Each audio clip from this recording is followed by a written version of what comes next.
Yesterday, we were talking about Yaftelukim liyefes, that HaKadosh Baruch Hu shows beauty to Yefes, but he will only dwell in the tents of Shem. So according to Rabbi Yochanan, that's the reason, not for any other shortcomings of the Jewish people, but rather because the Persians built the second temple. The divine presence cannot rest in something that the Persians built.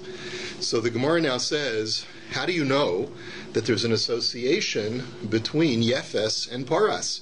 Where do you see such a connection? Oops, we're on the wrong page.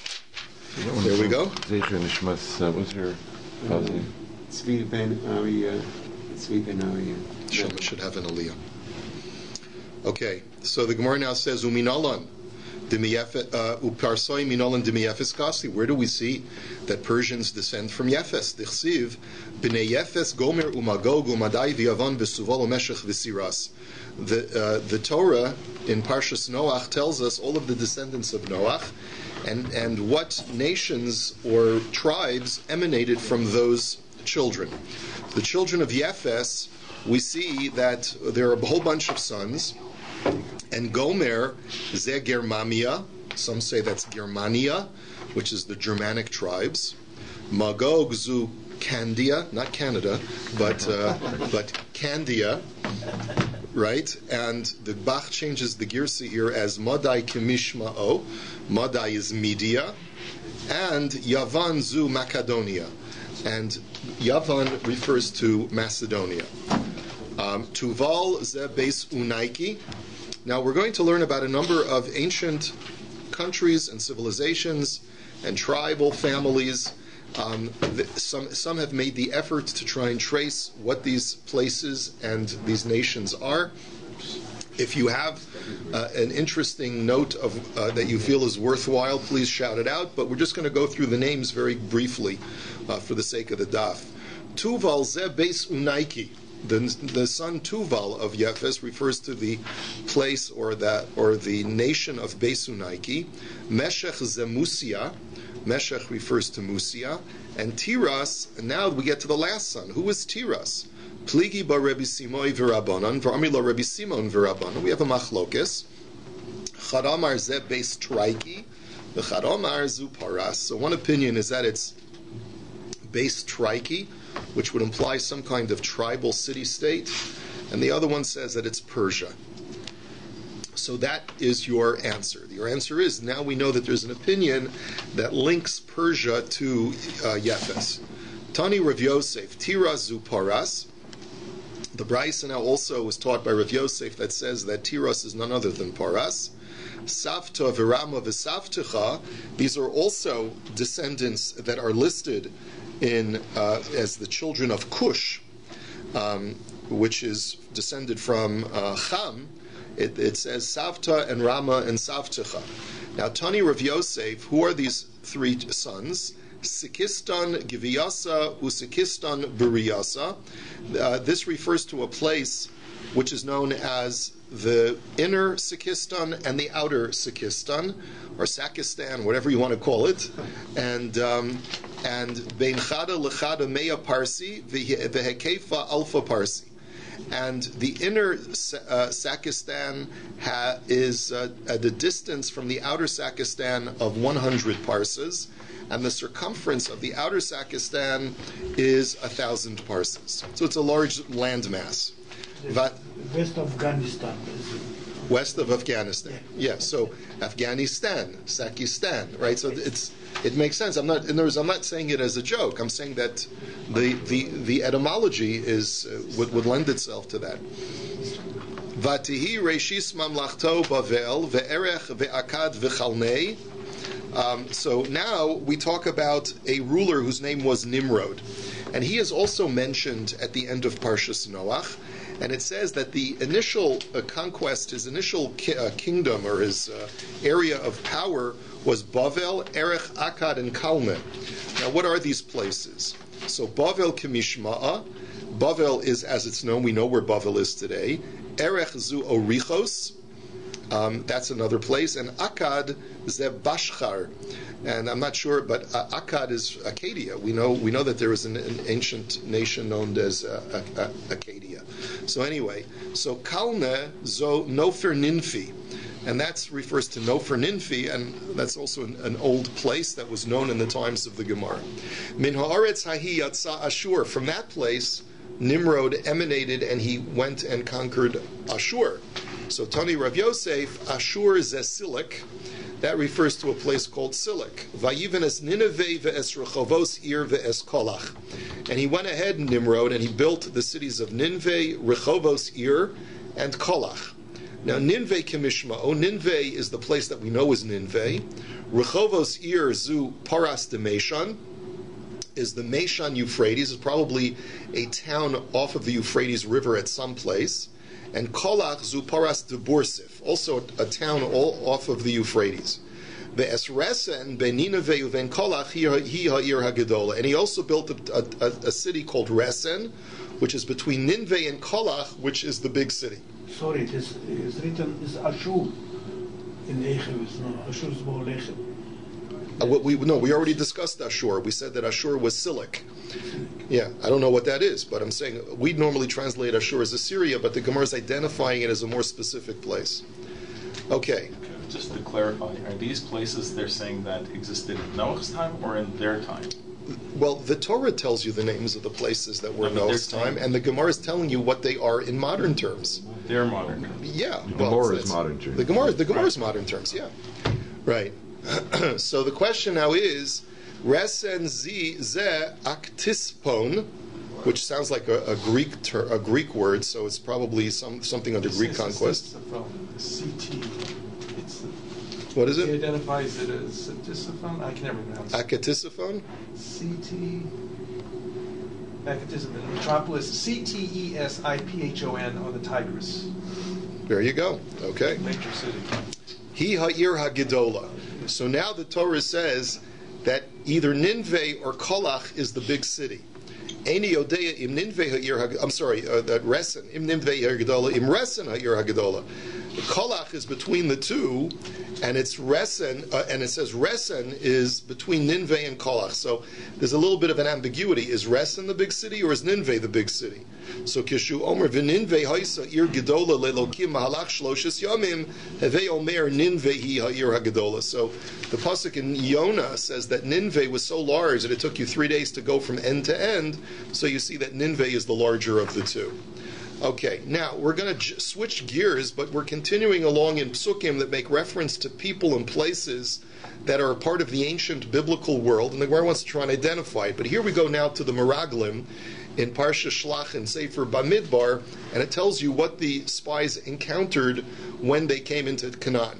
V'shama chiman sheshai v'salmai yelidei ha'anak. They said that when they came back, they said, we encountered Achiman Sheshai and Talmai, the offspring of the giant, which implies that they themselves were huge, and we'll see what that means. Tana, Achiman miyuman shaba'achim. The reason why he was called Achiman was because he was the choicest, or the best of the three brothers, maybe the most powerful. Sheshai shemesim es haaretz kishechisos. The second son was known as Sheshai because he would lay the land to waste wherever he walked. In other words, his feet were so big and he was so heavy, he'd take a step in the ground and, squash everything that was there. And the word Sheshai is from the word Shod Vashever, right, destruction.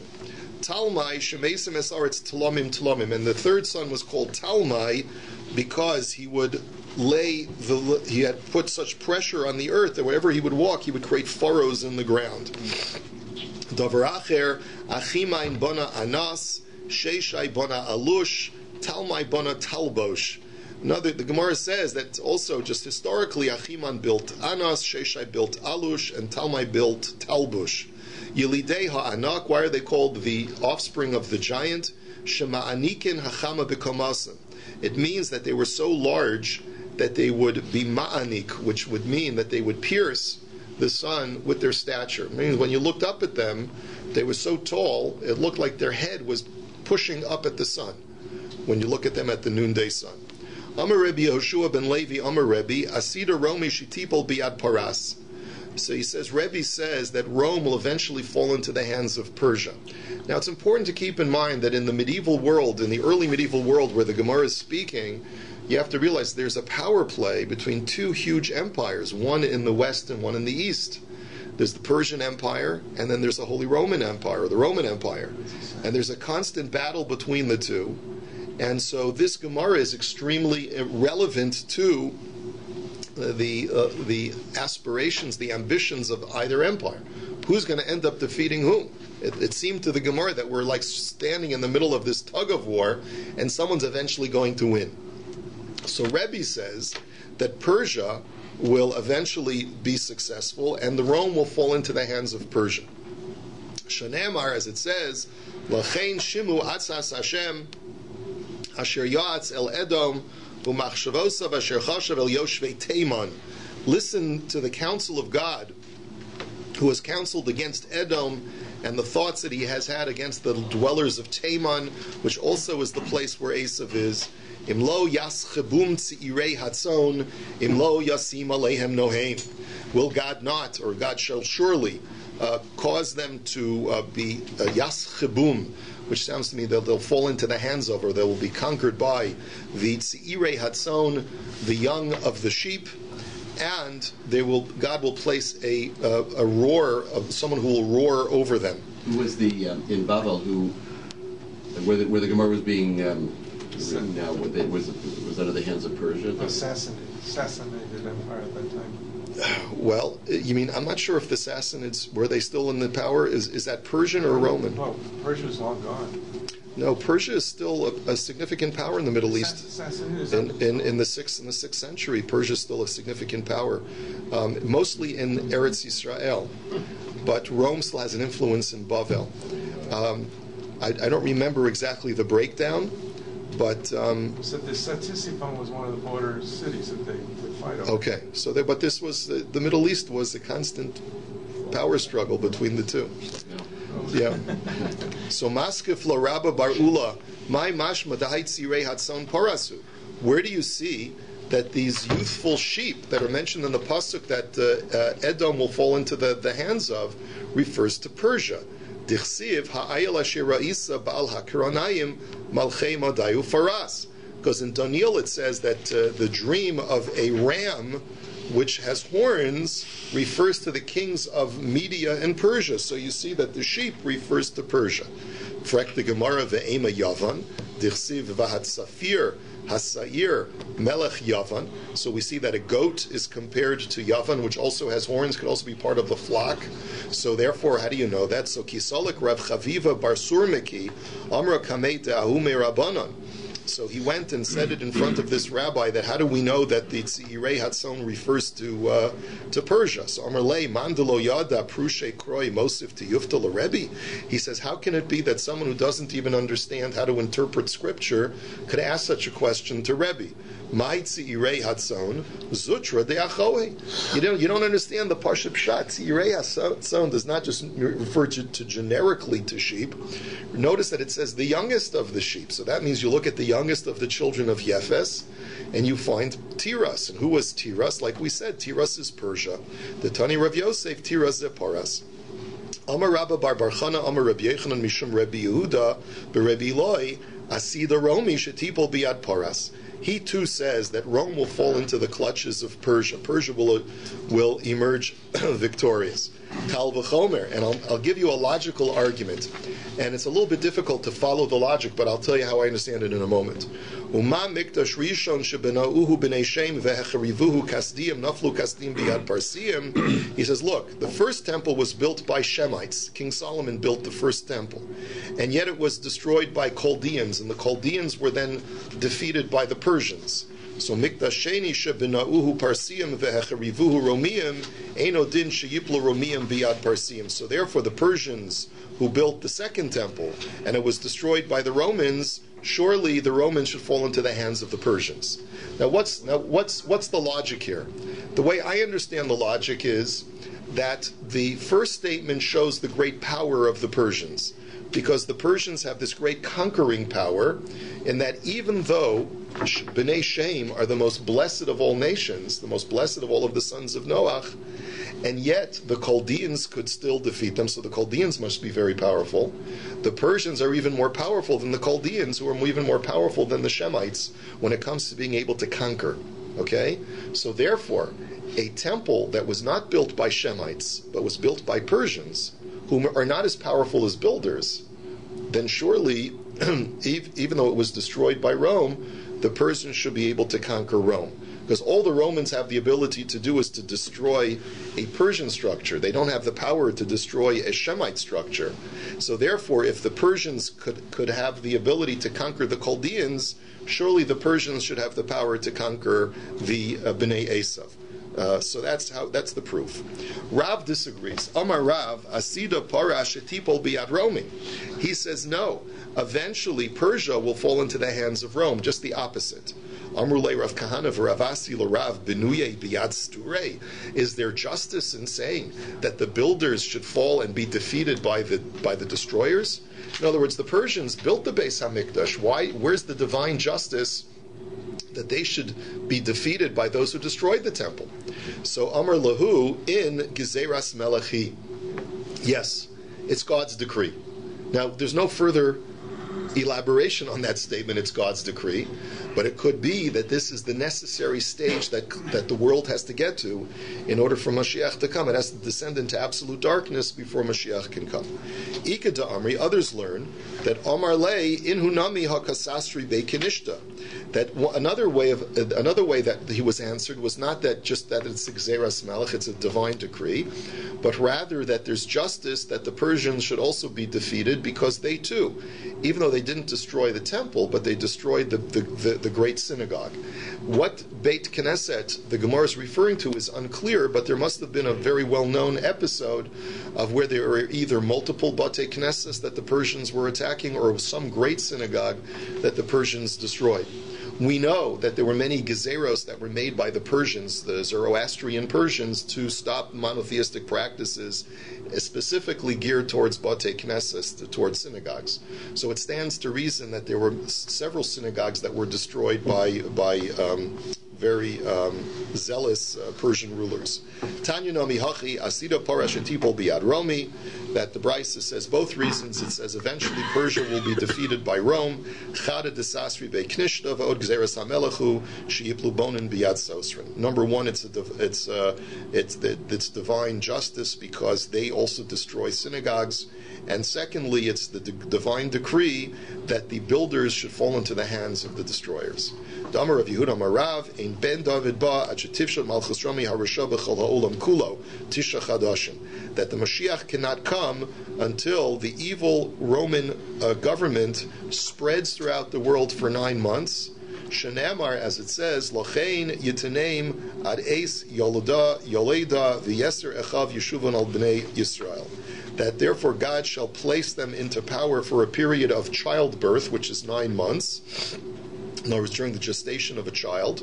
V'yeser echav yeshuvan al bnei Yisrael, and the rest of his brethren, I guess the brethren of Esav, shall return and attack Bnei Yisrael. And then that's when Mashiach will come, by defeating the Bnei Esav.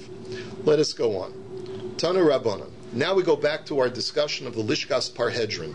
The Lishkas Parhedrin, as you recall, was the place where the Kohen Gadol was sequestered for 7 days before Yom Kippur. Kol halishkos shahayu b'mikdash lo hayu lahen mezuzah chutz melishkas Parhedrin shahayu ba beis dira leKohen Gadol. All of the chambers of the Beis Hamikdash did not have a mezuzah because they were not residences where people slept, with one exception. The Lishkas Parhedrin was where the Kohen Gadol lodged for 7 days, and therefore it needed a mezuzah. So Amar Rabbi Yehuda v'halo kama lishkos hayu b'mikdash shahayu lahen beis dira v'lo hayu lahen mezuzah. Rabbi Yehuda in the Brisa disagrees. He says there were many chambers that were usable for sleep purposes, and yet, because no one regularly lived there, they didn't need to have a mezuzah. So that's not why the Lishkas Parhedrin needs a mezuzah. Ela Lishkas Parhedrin Gezerah Haisa. But there was a special decree to put a mezuzah on Lishkas Parhedrin, even though it didn't need one. Now, what that decree was, we won't see for a few more lines, but just be patient. Now the question is, we're going to analyze the Brisa. My time of the Rebbe Yehuda. What's Rabbi Yehuda's reasoning for saying that there was no obligation for mezuzah? Amar Rabba Kesover Rabbi Yehuda Kol Bayis Eno Asu Liyamos Hachamo Uliyamos Hageshamim Eno Bayis. Answers Rabba that Rabbi Yehuda is of the opinion that if something is not a residence for both the summer months and the winter months, in other words, it has to be year-round usable as a residence, then it's not chayiv in mezuzah. And therefore, even though the Kohen Gadol lived there for 7 days, that's far too short of a period to call it a house to be liable for mezuzah. So, Eisvei Abaya challenges that. He says, V'haksiv v'hikesi beis ha'choreif al beis ha'kayitz. God says, I shall destroy both the winter home and the summer home. You see that even just if it's just the winter home or just the summer home, it's chayiv in mezuzah. Your apartment in Miami needs to have a mezuzah, right? So the Gemara answers no. Amar lei beis chorif u beis kayitz ikri bayis stama lo ikri. No, an apartment in Miami is called a winter home, but it's not called home. So there's a difference between calling something your winter home and your home. A home is the only thing that's chayiv in mezuzah, something that you can live in all year round, right? You're quoting Shulchan Aruch. We're learning Gemara now, right? So you know the difference, Mendel. This is the opinion of Rabbi Yehuda, right? So that's the nafkamina. Of course, we know that your condo in Miami is chayiv in mezuzah because we don't paskin like Rabbi Yehuda, at least not the way the Gemara is explaining him now. Okay, Eisvei Abaye. So Abaye challenges this. Abaye says, you're telling me that according to Rabbi Yehuda, a house that you only live in for 7 days, or residence you only live in for 7 days, is patur from mezuzah, according to Rabbi Yehuda. But look, that's not true, because sukkah sachag b'chag, Rabbi Yehuda mechayiv v'chachamim potrin.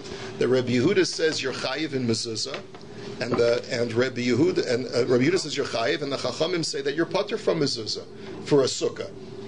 The Tani Allah Rabbi Yehuda mechayiv be'eruv v'mezuzah uv'maiser. Now, what is the mechayiv over here?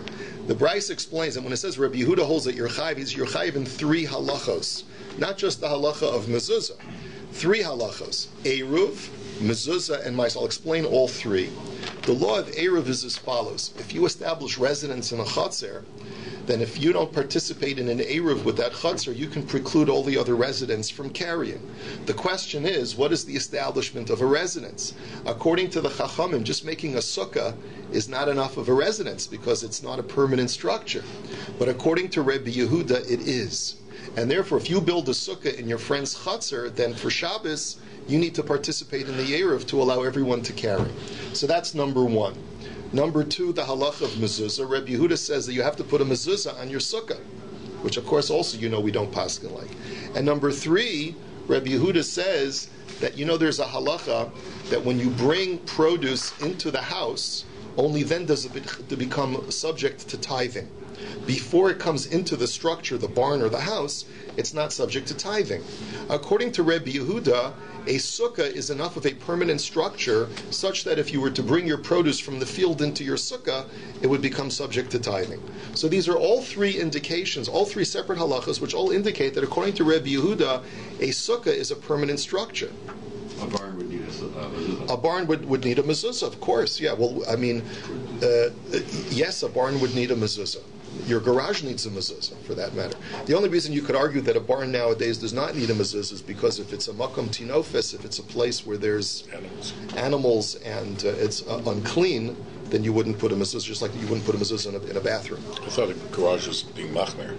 A lot of people don't put mezuzahs in garages. No, I don't think it's a chumrah. I think it's halacha. I think it's me'ikar hadin. You have to put a mezuzah. The question is whether the garage because if big you door for the car. No, because if that's the way you enter into your house, so then it's one of the entrances into your house, so it needs to have the mezuzah. If there's no door from the garage to the house, then you don't. You could make that argument. You could make the argument that it's then patur. But we are machmir. In that sense, it could be a chumrah, right? But a lot of people enter their house through their garage. Okay. Now, v'chi tema midarabana. Maybe you'll tell me, says the Gemara, that no, really, if it's just a temporary dwelling for 7 days, it's patur from mezuzah. And it's only a chumrah midarabanan that it's a sukkah has to have a mezuzah. The Gemara says, Bishlama Eruv Mezuzah Ikalamemer Midarabanan. Well, then I could understand the law of Eruv and the law of Mezuzah. I could understand those things, you being machmir, and saying that because you're being machmir to put a mezuzah on, to preclude others from carrying, even though me'ikar hadin it doesn't, that's fine. You want to be machmir, that I can understand. Ela meiser mi'ikal amemer midarabanan. But realize that by meiser, if you're going to be machmir to require tithing before it actually is liable for tithing, then it's a chumrah that's going to bring to a kula. Because dilma asi la afrushe min hachiyuv ala patr min hapater ala chiyuv. Normally the rabbis are extremely reluctant to impose a rabbinical chiyuv of meiser when something is not yet chayiv in meiser. Why? Because if you have two piles of produce, and one is rabbinically obligated in meiser, and one is biblically obligated in meiser, then from a biblical standpoint, one is real tevel that needs to be tithed, and the other one is pater. You then can't take from one pile of produce to tithe for both piles. Okay, so therefore it's going to create problems. It's going to create, essentially, you ending up with tevel produce unbeknownst to you if you're not really careful about distinguishing between rabbinic and biblical obligations of tithing. So therefore we don't expect the Chachamim to do something like that. So Ela Amar Abaya b'shiva dekol yalma lo pligi de mechayva. So answers the Gemara like this. According to Abaya, during the 7 days of the Lishkas Parhedron, when the Kohen Gadol was sequestered, everyone, the Chachamim and Rabbi Yehuda, both agree that there was a mezuzah. And the same thing is true during the 7 days of Sukkot. Everyone agrees that the 7 days of Sukkot you put a mezuzah. Ki pligi b'sha'ar yemos hashana. The machlokus is during the rest of the year. Rabbanan savri gazrinan shar yemos hashana atu shiva, but Rabbi Yehuda savr lo gazrinan. That the Chachamim hold that during the rest of the year there had to be a mezuzah on the Lishkas Parhedron. Atu, because you needed a mezuzah during the 7 days of Lishkas Parhedron, you kept the mezuzah up for the entire year. And Rabbi Yehuda says no, you only needed to put up a mezuzah during the 7 days of the Kohen Gadol sequestration. There was no requirement to put up a mezuzah during the rest of the year, but they did so anyway because of a special gezerah unique to Lishkas Parhedron, which we will explain in just a moment. Amar le Rava, so Rava says to him, what are you talking about that everyone agrees during the 7 days of use you need to put up a mezuzah?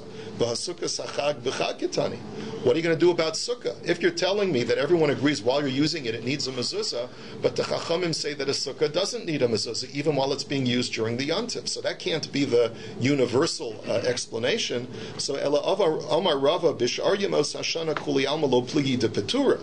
What everyone can agree upon is that during the rest of the year, when it's not Sukkot and when it's not the days of the Kohen Gadol sequestration, everyone agrees that the Lishkas Parhedron is pater from mezuzah. Ki pligi b'shiva.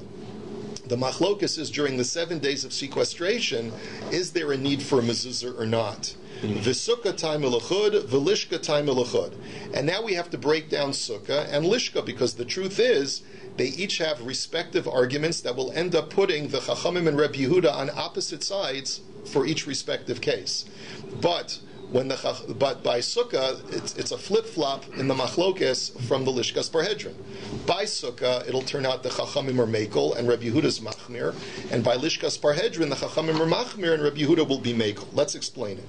Sukkah time elachud, because Rabbi Yehuda l'taimei da'amar Sukkah diras keva ba'inan u'mechayva b'mezuzah. So Sukkah has its own unique reasoning. That Rabbi Yehuda holds that a sukkah is a diras keva, it is a permanent dwelling. It has to be something where a person would reasonably live in that place on a permanent basis if he wanted to, and therefore it is obligated in the mitzvah of mezuzah. V'rabbanan l'taimayu darmi sukkahs diras aryai. And the Chachamim fundamentally disagree on what a sukkah is. They say that a sukkah is, by definition, a temporary dwelling, and a temporary dwelling does not get a mezuzah. So that's unique to the discussion of sukkah. The lishka time lachud. Now let's talk about the unique circumstances of lishka. Rabbanan savri dira ba'al karcha shma dira, v'Rabbi Yehuda savri dira ba'al karcha lo shma dira. This is a different machlokas. Machlokas by the lishkas parhedron is a place where you're confined to through sequestration. Is that called a residence? So the Rebbe Yehuda holds fundamentally that's not called your house. A house is a place where you can go in and out freely as you please. But if you're confined to a certain chamber, then that's not called a house. And therefore you're not obligated in mezuzah. The Chachamim disagree and they say, no, you got the old chain and ball, right? And you're locked in your house. That's still called a house. Because you don't pass through the doorway. It could be that's the argument, but no, I don't think that's the issue. I think the issue is what is the definition of BAYT? Like a prison. Right. It's not a house anymore. It's a prison. The prison doesn't get a mezuzah. Prison doesn't get a mezuzah. That's right. So another reason not to commit crime, right? Anyway, so umidirabanan hu ditakinu shelo yomru kohen gadol chavush b'veisa asurin. So this is the machlokus. Okay, the machlokus is like this. Everyone agrees that for the rest of the year, when it's not during the 7 days of sequestration, everyone agrees it's patur from mezuzah. The question is, what about during the 7 days of the Kohen Gadol's sequestration? The Chachamim say that it's fundamentally obligated in mezuzah because it's called a house. Okay, and Rabbi Yehuda says that that's not called a house. It's really patur from mezuzah. But there's another reason why the minhag is to put a mezuzah up there. You know the reason why? Because we don't want people to look at the place where the Kohen Gadol is sequestered and say, oh, he's a prisoner. Now think about the psychology. The Kohen Gadol is about to do the avoda on behalf of the Jewish people. He's the leader, the spiritual leader, of, like the Mora D'Asra of all of Klal Yisrael. So we should create an appearance like he's a prisoner? That demotes his stature in the eyes of the people. And so therefore we put up a mezuzah to show that he's a free man and that he's our leader, not that he's our prisoner. Okay, that's the reason why we put up a mezuzah there. Not because it's chayiv in mezuzah, because it's really patur, but because of the gezerah. Now, we'll just go a couple more lines. Man tana lahadetana rabbanon, who is the author of the following brisa? Kol hasha'arim shahayu sham lahaya lahem mezuzah, chutz mishar nikano, the Gra changes the girsa, chutz mishar hamayim shelifnim mimenu lishkas parhedron. All of the gates of the temple did not have mezuzah, except for the water gate. Except for Watergate. Okay. Why? Because the Watergate was the place which led into the Lishkas Parhedron, meaning that the Kohen Gadol would be sequestered to the Lishkas Parhedron, and dividing the Lishkas Parhedron to the Azara was this Watergate. And that's why it needed a mezuzah also. Lema Rabbanan Hivalo Reb Yehuda. Let us say that goes according to the Rabbanan and not Reb Yehuda. Di Reb Yehuda, he gufa gezerah v'ananekom v'nigzar gezerah l'gzerah? Question mark. Because according to Reb Yehuda, really the Lishkas Parhedron itself is patur from mezuzah. So the whole reason to put it on is only a gezerah. To put one in front of it on the water gate would be an additional gezerah on top of the gezerah for the Lishka. Does that make sense? Normally we don't make a gezerah l'gzerah. So the Gemara says, therefore, it would seem to indicate that that's not according to Reb Yehuda. Answers the Gemara, no. Afilu tema Reb Yehuda kula chada gezerah. Even if you say that it goes according to Reb Yehuda, when they made the rule that you should put the mezuzah on the Kohen's chamber, they also said concomitantly with that you should put a mezuzah on the water gate as well, for that very same reason, that people should look at it and say, oh, the Kohen is a free man, he's not a prisoner of the people.